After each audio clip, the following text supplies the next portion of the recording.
In this video, I'll go over creating product data structure, the zones, products, and import process.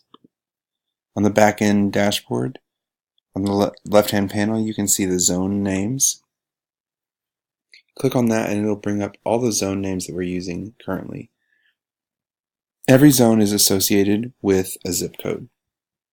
So you can edit the zip code, the zone, to edit what zip code is associated with it.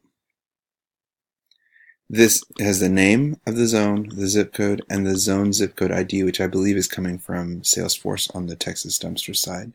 Don't forget to update. You can also create new zone names as well. And then the products that are associated with those zones are down here. We've looked at products already, but just to show you again that the product itself has to be associated with a zone as well. So down here, look near the bottom of the page, you have the zone name, and here it's marked as San Antonio, and you can choose from any of the ones on the list. Make sure you update when you're finished. Finally, I want to show you the import process and how you can use the import script on the left-hand panel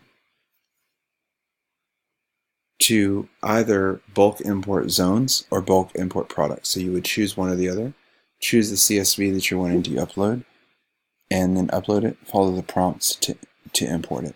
Keep in mind that when you use the import script, you're going to be overriding any changes that are going to be made to any of the entries that are currently there, and you're going to be adding new entries that are not currently in the database.